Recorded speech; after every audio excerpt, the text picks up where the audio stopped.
Mi luna de miel se convirtió en una pesadilla, no por mi esposo, sino por su madre, quien fingió estar grave para arruinarlo todo. Pero lo que ella no sabía era que yo tenía mis propios planes. Recuerdo el día de mi boda como uno de los momentos más bellos de mi vida, al menos hasta que empezó a mancharse por la sombra insistente de mi suegra, Clara. Desde que inicié mi relación con Marco, su madre hizo todo lo posible por dejar claro que yo no era suficiente para su hijo. Demasiado independiente, demasiado ambiciosa, demasiado moderna, decía ella, como si el simple hecho de tener sueños fuera un defecto. Aún así, Marco siempre fue amoroso, firme, y me defendía. Decía que me amaba tal como era, y que su madre eventualmente lo entendería. Pero no fue así. Durante los preparativos de la boda, Clara cuestionaba todo: el vestido, las flores, el menú. En un momento, incluso insinuó que yo debía renunciar a mi apellido para ser parte verdadera de la familia. La boda fue hermosa, pero en su rostro nunca hubo una sonrisa sincera. Detrás de cada felicitación que me ofrecía, había una frase pasivo-agresiva disfrazada de cortesía. Aún así, decidí ignorarlo, por Marco. Lo que nunca imaginé era que justo después de la ceremonia, ella iba a hacer lo impensable. Teníamos planeado un viaje soñado por Italia. Marco y yo habíamos ahorrado por más de 2 años para recorrer Roma, Venecia y la costa de Amalfi. Era nuestro primer gran viaje como esposos, y yo no podía esperar para despertar junto a él con el sonido del mar y la promesa de nuevos paisajes. Pero apenas estábamos acomodando las maletas en el coche que nos llevaría al aeropuerto, suena el teléfono. Era Clara. Marco contestó con su tono habitual, pero su cara cambió de inmediato. Se puso pálido. Asintió varias veces, murmuró algo y colgó. ¿Qué pasó?, le pregunté. Mi mamá se desmayó. Está en el hospital, dijo, con los ojos vidriosos. Sentí que se me helaba la sangre. No porque sintiera simpatía por ella, sino porque sabía que algo no cuadraba. Clara había estado perfectamente bien la noche anterior. De hecho, la vi bailar en la boda con más energía que muchos jóvenes. Pero no dije nada. Me limité a asentir y decirle que lo más importante era que estuviera bien. Cancelamos el vuelo. Lo perdimos todo. Ningún seguro cubría una emergencia familiar de último minuto. Esa misma tarde, fuimos al hospital. Marco entró primero, corriendo por el pasillo. Yo me detuve un poco más atrás. Algo me decía que no debía entrar aún, que necesitaba observar desde fuera. Y entonces la vi. Clara estaba sentada en la camilla, comiendo papas fritas y riéndose con la enfermera. Se le veía el rostro fresco, sin gota de dolor, sin signos de debilidad. Me quedé congelada. Ella notó que la miraba, y de inmediato cambió su expresión. Se reclinó, dejó de comer y fingió una mueca de dolor justo cuando Marco entró a la habitación. Me sentí como en una película barata. La doctora le explicó a Marco que no había encontrado nada grave, solo un cuadro de agotamiento y presión ligeramente baja, nada que requiriera hospitalización. Pero Clara, con lágrimas en los ojos, le dijo a Marco que sentía que se iba a morir y que tenía miedo de quedarse sola. Marco me miró con cara de angustia. No supe qué decirle. Estaba entre el enojo y la tristeza. Acepté quedarme esa noche con ellos en casa, y luego otra noche, y otra. Pasaron 5 días. 5 días en los que yo debía estar recorriendo el Coliseo, comiendo pizza en Nápoles, besando a mi esposo bajo las estrellas de Italia, pero estaba encerrada en la casa de mi suegra, viéndola ver novelas, pedir té y fingir una tos cada vez que Marco entraba a la habitación. Y lo peor era que él no veía nada. Estaba tan cegado por la culpa y la preocupación que no notaba las inconsistencias. Clara hablaba por teléfono en voz baja, se reía con sus amigas, hacía pedidos por internet. Pero cuando Marco llegaba, se convertía en la abuelita débil que no podía ni levantarse de la cama. Yo no sabía si reír o llorar. Sentía una mezcla de rabia, impotencia y tristeza tan profunda que apenas podía dormir. Intenté hablarlo con Marco, pero él me pidió comprensión. Por favor, solo necesita unos días para recuperarse. Lo siento tanto, mi amor. Después viajaremos, te lo prometo, me dijo, besándome en la frente. Y yo, lo amaba.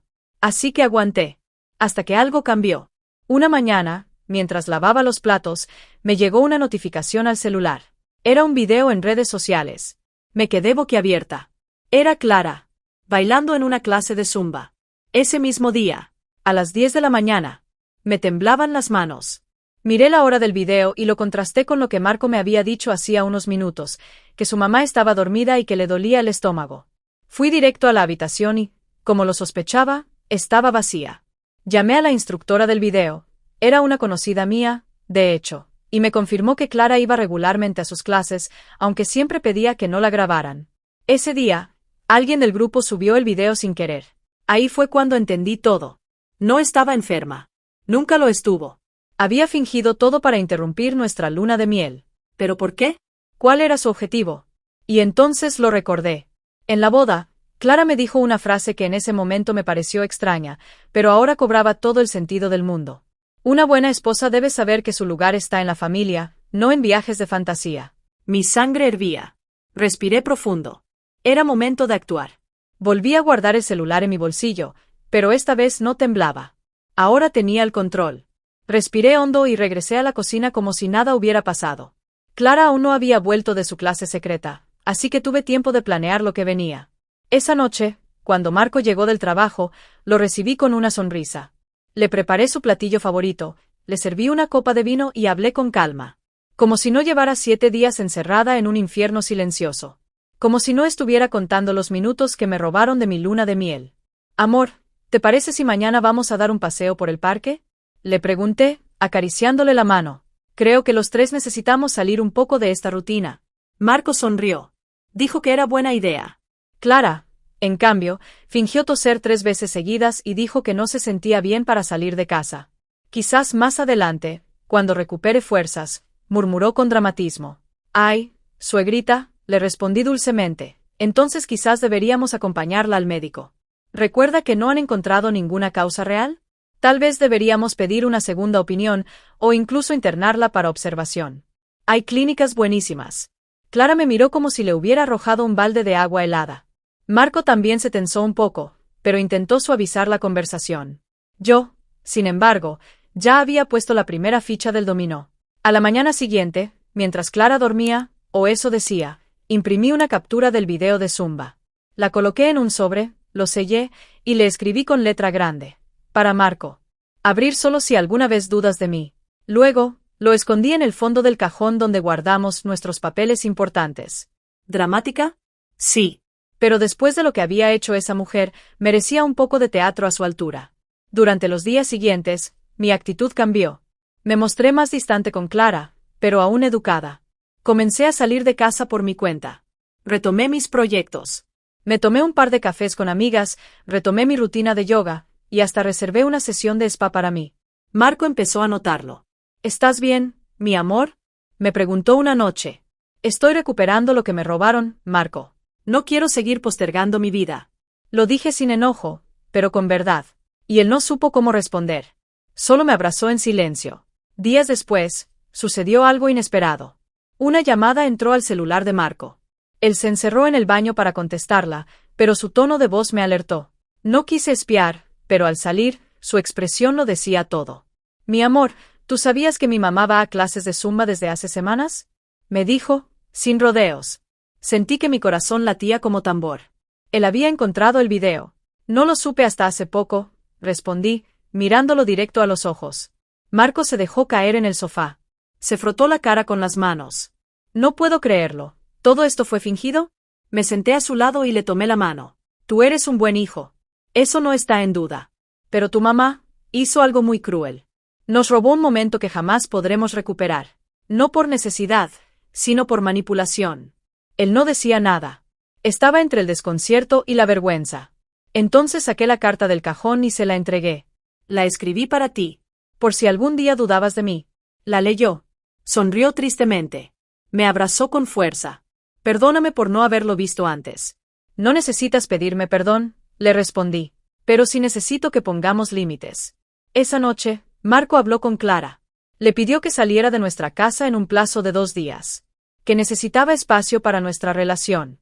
Que ella había abusado de su confianza y arruinado algo irreemplazable. La escena fue digna de telenovela. Clara gritó, lloró, nos llamó desagradecidos, dijo que solo quería sentirse querida, pero al final, hizo las maletas. No sin antes lanzar una última bomba. Te vas a arrepentir, Marco. Esta mujer te va a alejar de tu verdadera familia. Yo, con una calma que ni yo conocía, le respondí. No quiero alejarlo de su familia. Solo quiero construir la nuestra, sin chantajes. 2 días después, Clara se fue. Esa noche, Marco y yo nos sentamos en la terraza, con una copa de vino cada uno. La luna estaba llena. El silencio era otro. Más ligero. Más nuestro. ¿Y si retomamos el viaje? Me preguntó. No será Italia esta vez, pero tengo ahorrado algo para irnos aunque sea un fin de semana a San Miguel de Allende. Solo tú y yo. Lo miré con ternura. Te voy a decir algo, Marco, el viaje más importante no es el que no hicimos, sino el que empezamos ahora. El de aprender a protegernos mutuamente. Y lo besé. Pero esta historia no termina aquí. Porque unas semanas más tarde, descubrí que Clara tenía algo más entre manos. Algo que amenazaba no solo nuestro matrimonio, sino también mi reputación. Creí que con su partida las cosas volverían a la normalidad, pero no contaba con la capacidad de manipulación y veneno emocional que Clara aún guardaba bajo la manga. No había pasado ni un mes desde su salida, cuando comenzaron los rumores. Primero, me enteré por una amiga que Clara estaba diciendo que yo había obligado a Marco a echarla de casa. Que yo la insultaba, la maltrataba y que incluso le negaba comida. ¿Comida? Si me dejaba la cocina vuelta a un caos todos los días. Luego comenzaron los mensajes anónimos. Algunos en mis redes sociales personales, otros por correo. Eres una trepadora, pobrecita la señora Clara, el karma te llegará. Incluso llegó uno tan ridículo como ofensivo, no todas las nueras logran destruir una familia tan rápido. Felicidades. Al principio me reí, pero luego me dolió. Me afectó más de lo que imaginaba. Porque venían de personas que no conocían mi historia, que solo escuchaban la versión de la pobre madre abandonada por un hijo manipulado. Una noche, mientras lavaba los trastes, me quebré. Lloré en silencio, sin que Marco me viera. Sentía que había hecho todo bien. Había sido respetuosa, paciente, amorosa. Pero aún así, me pintaban como la villana. Y eso me partía el alma. Pero entonces, me levanté. Me vi al espejo con los ojos hinchados y me dije, no más. Esta historia no va a terminar conmigo como la bruja. Voy a contar la verdad. A mi manera. Y empecé. Primero, reuní todo lo que tenía. Capturas del video de Zumba, mensajes de texto donde ella me decía que era una desgracia para la familia, y hasta una grabación de una conversación donde se le escapaba decir que fingir un poco no hace daño si es por amor a un hijo. Luego hablé con Marco. Le conté todo, sin filtros. Amor, no quiero que esto se convierta en una guerra, pero tampoco voy a quedarme callada mientras tu madre me destruye por fuera, le dije. Él me apoyó. Estaba harto de los juegos de su madre, pero también dividido emocionalmente. Aún así, me abrazó y me dio su respaldo. Fue entonces cuando tomé una decisión arriesgada. Escribí un post público. No mencioné nombres, ni apellidos, ni acusaciones directas. Pero conté mi versión, con tacto, pero con verdad. Usé frases como, a veces, la manipulación más dañina no viene de enemigos, sino de quien dice quererte. Hay personas que fingen estar rotas para romper a otros. No todo lo que brilla es verdad. A veces la víctima también puede ser actriz. El post se volvió viral. Recibí cientos de mensajes de mujeres que habían pasado por lo mismo, suegras posesivas, familiares invasivos, chantajes disfrazados de amor. Me sentí arropada. Vista. Creí que eso bastaría. Pero no. Una semana después, Clara fue más allá. Usó una vieja amistad con la directora de la escuela donde yo trabajaba como consultora y envió una carta anónima diciendo que yo tenía problemas mentales y comportamientos agresivos. Imagina. Una completa difamación. La directora me llamó a una junta. Me mostró la carta. Por suerte, me conocía y confiaba en mí, pero la tensión fue indescriptible. Tuve que mostrarle las pruebas de todo lo que había pasado. Al final, me agradeció por hablar y se solidarizó. Pero el daño emocional ya estaba hecho. Esa noche llegué a casa, exhausta. Marco me esperaba con una noticia. Mi tía Susana me llamó. Mamá le confesó que todo lo hizo para evitar que nos fuéramos lejos de ella. Que creía que me ibas a alejar de la familia y quedarse sola. Me quedé en silencio. ¿Y ahora qué vas a hacer? Le pregunté. Marco me miró fijamente. Le pedí que no vuelva a llamarnos hasta que pida perdón. Y que no se acerque a ti sin tu consentimiento. Sentí que el aire regresaba a mis pulmones. No porque quisiera venganza, sino porque, por primera vez, alguien ponía límites por mí. Pasaron semanas de silencio. Yo me concentré en reconstruirme. Volví a trabajar. Empecé terapia. Marco y yo retomamos poco a poco nuestros planes. No viajamos aún, pero comenzamos una nueva vida más honesta, más protegida. Pero como en toda historia con giros, un mensaje inesperado apareció en mi bandeja de entrada. Era Clara. Quiero hablar contigo. Sola. Sin Marco. Sé que te debo muchas cosas. Y estoy lista para decirte la verdad. Lo leí 3 veces. Dudé. Sentí miedo. Pero también, curiosidad. ¿Y si finalmente estaba lista para pedir perdón? ¿O era otra trampa? Después de pensarlo mucho, decidí ir. No porque confiara en ella, sino porque yo merecía cerrar ese capítulo. En mis propios términos. Llegué al café puntual. Era un sitio pequeño, casi vacío a esa hora de la tarde. Elegí una mesa cerca de la ventana y pedí un té. Mis manos estaban frías. La expectativa me retorcía el estómago. ¿Qué quería realmente Clara? ¿Reconciliación? ¿Una nueva manipulación? La vi entrar. Se acercó despacio, con una expresión neutra. Iba sin maquillaje, vestida de forma sencilla. Casi parecía vulnerable, pero no me dejé engañar tan rápido. Se sentó frente a mí sin decir palabra por unos segundos. Luego soltó un suspiro largo. Gracias por venir, sé que después de todo, no tenías por qué hacerlo, dijo, bajando la mirada.